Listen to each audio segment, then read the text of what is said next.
പല്ല് ഡോക്ടറെ കണ്ട? പുള്ളിക്കാരൻ പറഞ്ഞ ഒരു 4 കണ്ടെയ്നർ കമ്പിയെങ്കിലും വേണമെന്നാ പറഞ്ഞ പല്ല് കെട്ടാൻ. എന്നിട്ട് ടാറ്റ ഗ്രൂപ്പിനോട് ചോദിച്ചിട്ടുണ്ട് പല്ല് കെട്ടാനോ അല്ല കമ്പി ഇറക്കി തരാൻ. ഓ അങ്ങനെ. പിന്നെ എന്റെ പല്ല് സ്ക്വയർ ഫീറ്റിലേ ചെയ്തു തരുള്ളൂ എന്ന് പറഞ്ഞേ.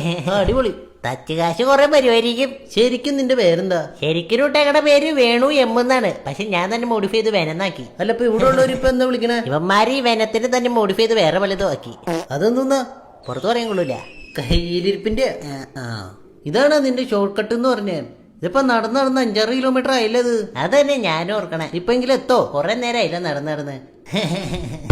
എനിക്കൊരു നാരങ്ങളും വാങ്ങി തരോ? മിണ്ടാതിരിക്കി. ഒരു നാരങ്ങളും വാങ്ങി തരോ പ്ലീസ് പ്ലീസ് പ്ലീസ്. ഒന്ന് അനങ്ങാതിരുന്ന് ഇതിനെ കൊണ്ട് വലിയ ശല്യ. അത് ഇനി കൊണകൊണാന്ന് പറഞ്ഞോണ്ടിരുന്ന കഴിഞ്ഞാ ഞാൻ ടാറ് കുടിക്കാൻ എണ്ണാക്കിയിട്ട് വെച്ചു തരും. കുറച്ചു നേരം ഒന്ന് മിണ്ടായിരിക്കാമോ? അല്ല നീ എങ്ങനെ ഞങ്ങളുടെ നാട്ടിട്ട് വന്നേ?